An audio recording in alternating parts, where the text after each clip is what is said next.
Bon bah les amis, est-ce que ça serait pas l'heure du premier film en vrac de 2026 ?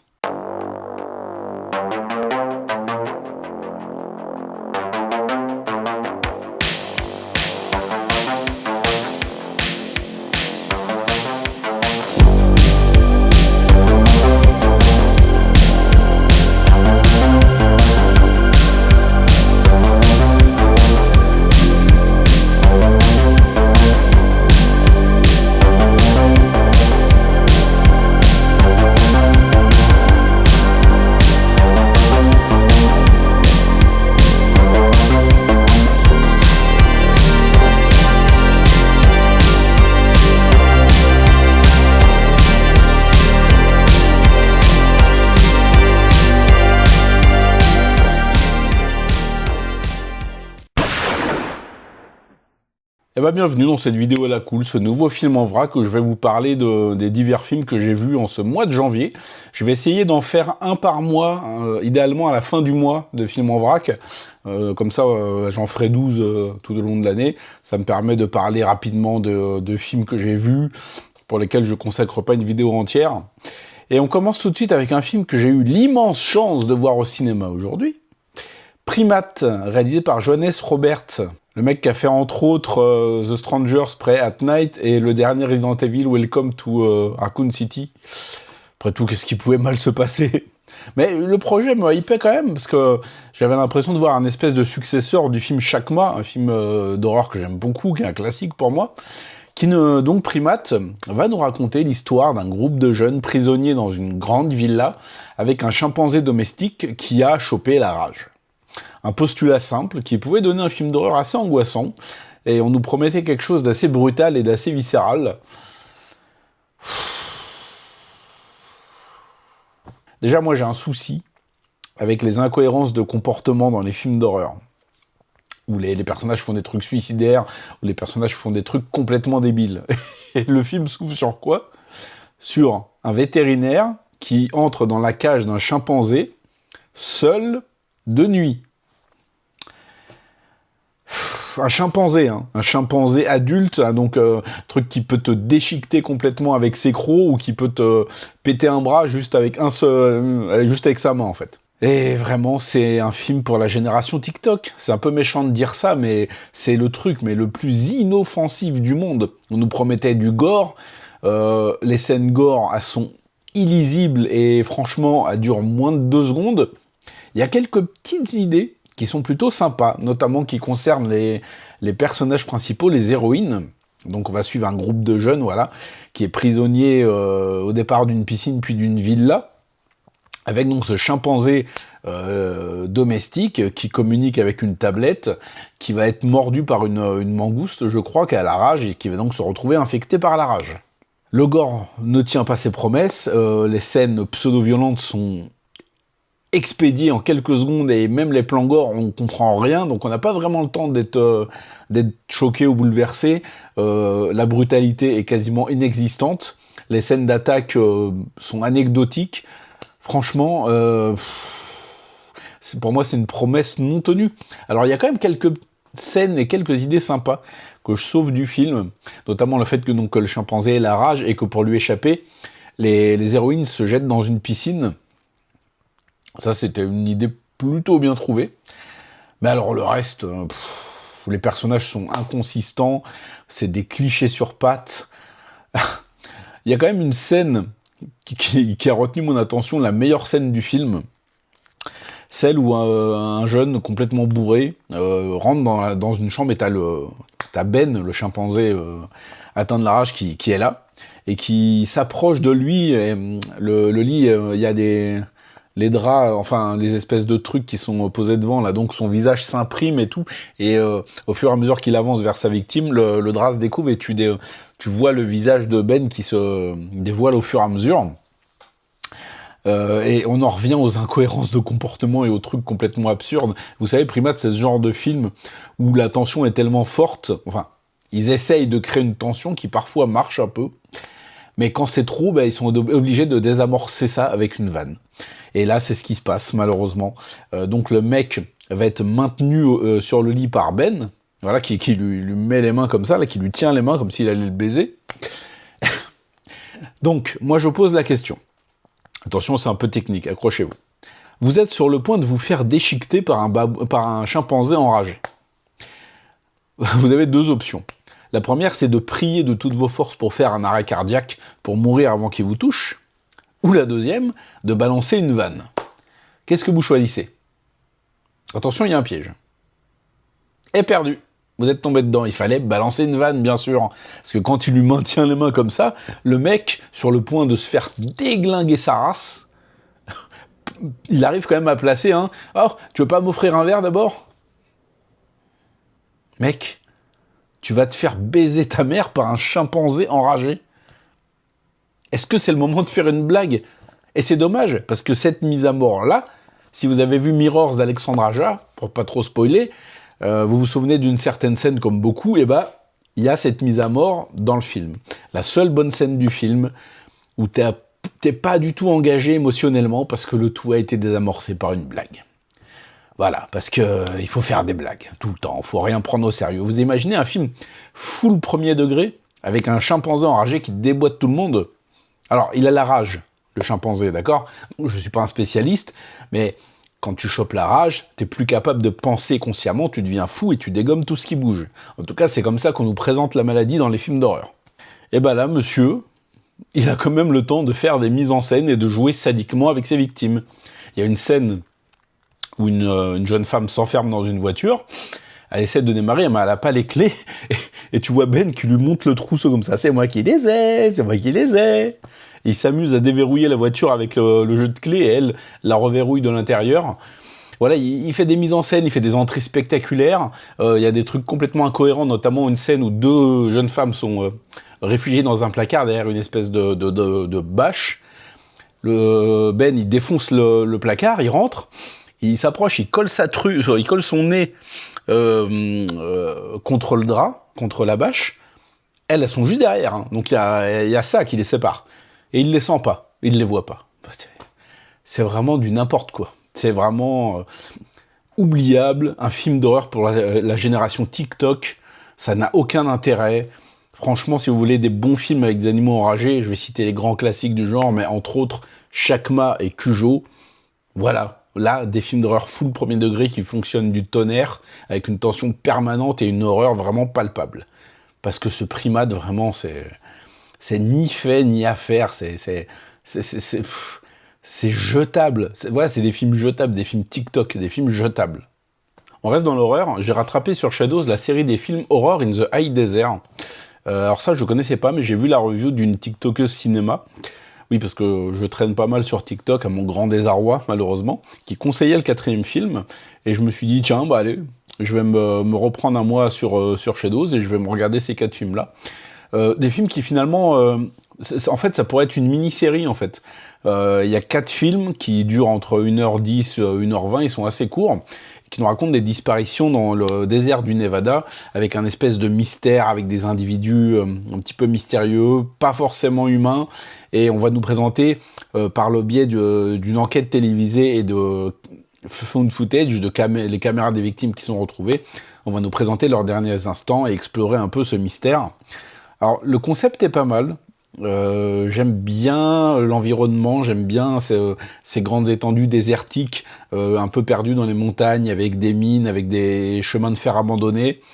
Il y a des scènes qui sont vraiment très très réussies, notamment les scènes finales qui sont assez angoissantes, où on est pas mal dans l'exploration de vieux bâtiments abandonnés, de grottes, ce genre de trucs, avec des scènes finales vraiment bien soignées.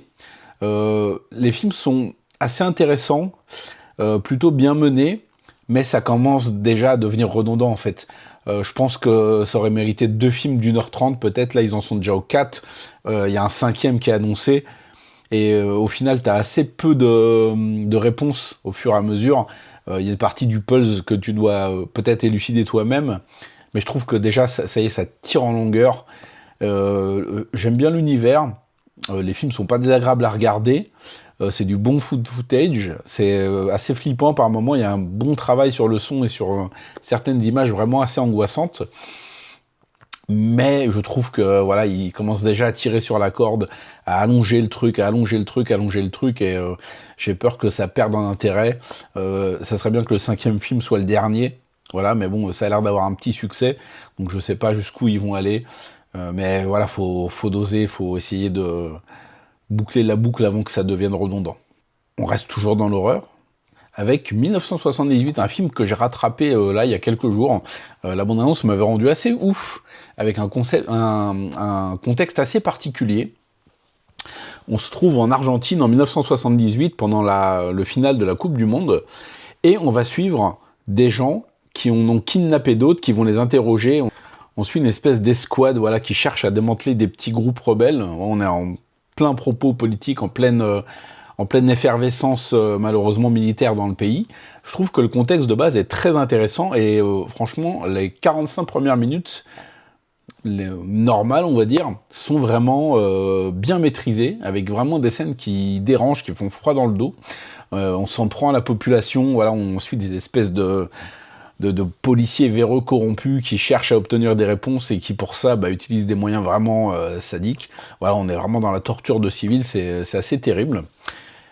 Et ce qui intriguait dans ce film, c'est qu'il y avait ce contexte politique, mais qui promettait de basculer dans l'horreur, une horreur assez gore et viscérale, c'est en tout cas ce que promettait la bande-annonce.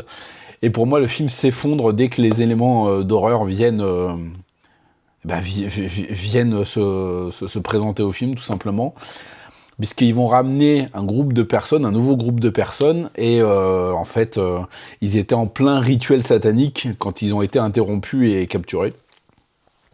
Et là, l'horreur se met en place. Je n'ai pas du tout été convaincu par cette partie qui sonne très très cliché, avec une espèce de secte mystérieuse, une femme enceinte, une naissance de démon. Je suis resté clairement sur ma faim. J'ai trouvé vraiment que le film n'était pas du tout à la hauteur des promesses que la bande-annonce nous vendait. J'ai trouvé ça très cliché. Le gore, pareil que dans Primate, je le cherche. Alors il y a 2-3 scènes quand même, avec un sgeg coupé, avec des corps dévorés. Mais on sent que les limites budgétaires du film n'ont pas permis vraiment au réalisateur de faire peut-être tout ce qu'il avait en tête. Et on se retrouve au final face à un film d'horreur assez convenu, ce que vraiment je trouve dommage, parce que le contexte politique était vraiment très intéressant. Donc pour moi, 1978, ça a été une déception. Mais franchement, la première partie, limite, il aurait fallu que ça soit juste un film normal, entre guillemets, politique et pas d'horreur, parce que c'est vraiment cette première partie. L'horreur était humaine et vraiment bien plus réussie que la partie surnaturelle, malheureusement. Et on reste encore une fois dans l'horreur, oui, avec Strange Harvest, un faux documentaire found footage que, pareil, j'ai rattrapé et qui suit les traces d'un tueur en série. Un tueur en série qui s'en prend à diverses personnes de manière assez cruelle. Et on va suivre une équipe de policiers qui cherchent à le coincer, et une série de faux témoignages, de toute façon c'est faux, mais une série de témoignages et de vidéos retrouvées qui vont permettre de broder un contexte. Et donc le film est un faux reportage, et on va suivre donc l'évolution des meurtres de ce tueur. C'est un film assez glaçant, que j'ai trouvé très maîtrisé. Alors pour le coup, vraiment, on se différencie totalement des œuvres dont j'ai parlé. Là, je trouve vraiment que c'est très réussi. Et c'est réalisé par Stuart Ortiz. Alors c'est un réalisateur que j'aime bien parce qu'il a fait le premier Grave Encounters, il a scénarisé le 1 et le 2. Et ce Strange Harvest, vraiment, il arrive à poser une ambiance très très oppressante, très angoissante, avec un tueur assez insaisissable, qui va s'en prendre, donc, comme j'ai dit, à des familles, à des personnes isolées, à des couples de personnes âgées, des proies assez différentes les unes des autres, et on va essayer de le coincer, en fait. Et vraiment, ça a été pour moi un beau petit coup de cœur. C'est très bien fait, c'est plutôt flippant, plutôt inquiétant même, avec vraiment des vidéos qui mettent assez mal à l'aise, avec un mystère qui plane, on sait pas trop, on comprend pas au départ les motivations du tueur, qui semble au départ frapper un petit peu au hasard, avec plusieurs années parfois entre les meurtres. Et vraiment, pour moi, ça a été une belle petite réussite. Je pense que c'est même un des meilleurs films de cette sélection, ce Strange Harvest. Il avait fait pas mal de bruit, je crois. Et ouais, en tout cas, vraiment, ça a été pour moi un joli petit coup de cœur. C'est assez sanglant, assez dérangeant dans la manière dont il tue certaines victimes. Et ouais, il y a un mystère qui plane, qui est plutôt, je trouve, maîtrisé jusqu'à la fin. Donc ça pour le coup, c'est un bon film que je vous conseille vraiment de tout cœur. Et on reste encore une fois dans l'horreur, oui, avec The Ghost Game, un film d'horreur coréen, qui nous raconte comment un petit groupe de youtubeurs veulent filmer dans un endroit abandonné et se retrouvent prisonniers d'une pièce avec des forces maléfiques qu'ils vont libérer par erreur en faisant un jeu, en fait, un jeu avec les esprits, une espèce de communication avec les morts. Et j'ai trouvé ça vraiment pas mal du tout. Alors, au début, j'avais peur d'une espèce de petite ressucée du classique Gonjiam Haunted Asylum, mais je trouve que le film arrive à s'en démarquer un petit peu de par la psychologie de ses personnages. J'ai trouvé que c'était plutôt efficace, même si les scènes d'horreur, au final, sont assez classiques. On est toujours et encore avec ces images de femmes, de spectres asiatiques féminins avec des cheveux longs, avec ces images de personnes possédées avec les yeux entièrement noirs qui vont se mettre à murmurer des choses incompréhensibles. Mais le tout est fait avec une certaine efficacité, et surtout, il y a une volonté de creuser un peu la psychologie des personnages, comme j'ai dit, notamment via l'héroïne, en fait, qui cherche à communiquer avec sa sœur. Alors, il y a toute une histoire familiale derrière que j'ai trouvé plutôt sympathique, même si ça reste assez classique. On est vraiment dans un film d'horreur, assez convenu, mais je trouve, s'il se différencie pas vraiment de la masse, il est fait avec assez d'amour du genre et assez de sincérité pour susciter un intérêt. En tout cas, j'ai passé un bon moment. J'ai trouvé qu'il y avait certaines idées plutôt cool, plutôt bien mise en scène, et surtout le film est plutôt premier degré, avec un ton assez grave, assez violent, assez désespéré. Donc ça a été une petite surprise, ma foi, plutôt agréable. Ah oui, j'avais vu pas mal de retours. Alors là, pour le coup, on va quitter l'horreur, on va enfiler une blouse blanche. J'ai vu pas mal de retours sur la série The Pitt sur Twitter, donc je me suis dit, vas-y, on va essayer. En plus, il y a Dr Carter d'urgence. Et le premier épisode m'a suffi, en fait. J'en suis sorti fatigué, mais pas par le rythme effréné de la série, alors qu'ils ont vu une série en temps réel où chaque épisode représente 1 heure. Mais c'est parce que t'as vu le premier épisode, tu sais déjà ce que la série va être. Après, attention, je sais que c'est dur de renouveler le genre de la série médicale qui a certains codes bien établis.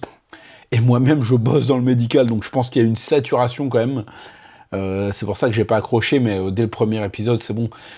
Tu vois le senior trop perspicace mais qui a un trauma, les petits jeunes qui débarquent, les cas dont on n'arrive pas à poser, sur lesquels on n'arrive pas à poser un diagnostic mais qui sont élucidés en fin d'épisode, le rythme effréné.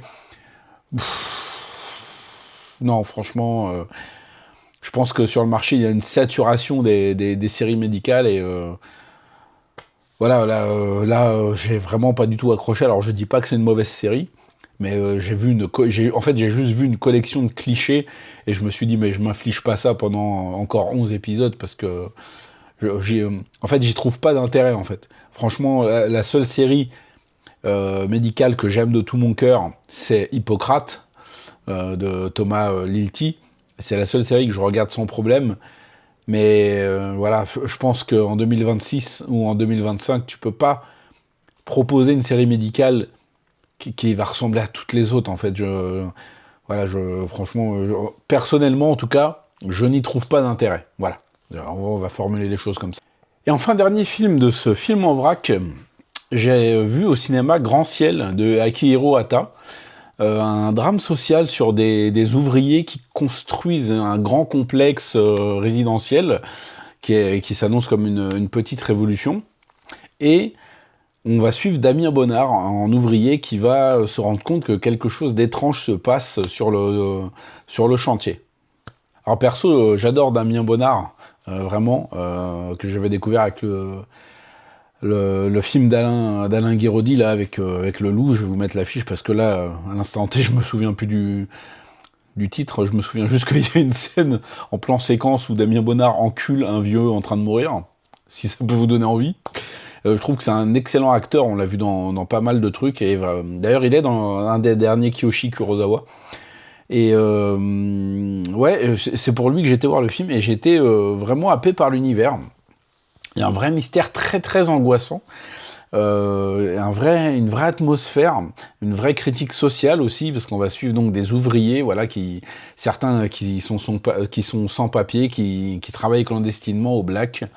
Et on va suivre donc ce thriller social qui va basculer petit à petit vers quelque chose d'un peu plus mystérieux, d'un peu plus fantastique. Et je trouve que c'est vraiment réussi à merveille.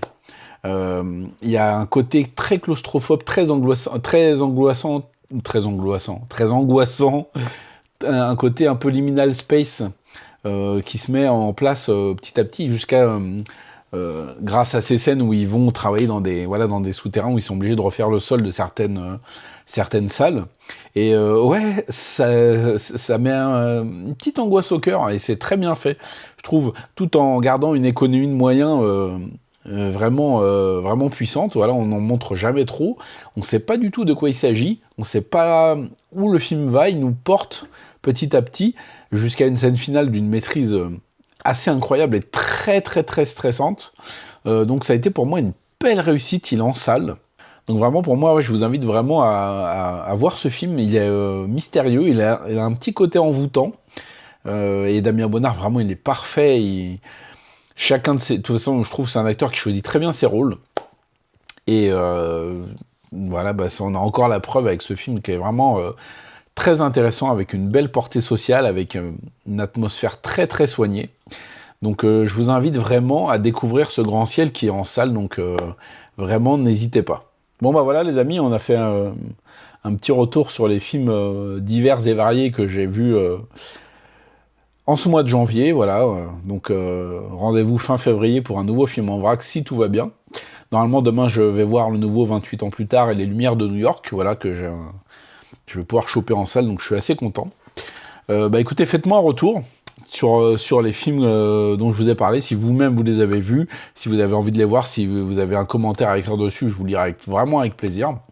Et ouais, petite nouvelle, je sais pas exactement comment je vais organiser ça, mais il est fort probable que je refasse des lives sur la chaîne. Oui, vous avez bien entendu, ça fait des années que j'en ai pas fait, je sais plus à quand remonte le dernier. Donc ouais, je vais avoir mes soirées plutôt tranquilles pendant 3 mois, parce que ma femme va travailler de nuit, voilà. Donc je vais avoir mes soirées de dispo.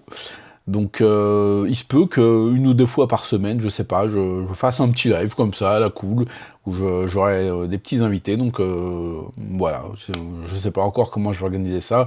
Il y aura peut-être des lives thématiques, il y aura peut-être des lives vraiment à la cool entre potes, où on discute cinéma en toute tranquillité. Il y a plusieurs personnes que j'ai envie de recevoir sur la chaîne. Donc ça fait un moment que j'ai pas fait de live, ça fait vraiment un moment, donc je vais me plier à l'exercice. En espérant que voilà, j'ai pas trop perdu en qualité de maître de cérémonie, n'est-ce pas? Donc voilà les amis, bah écoutez, ça sera tout pour cette vidéo. Voilà, n'hésitez pas à vous abonner et à regarder du cinéma et du cinéma asiatique, parce que vous savez que ça déchire. Salut!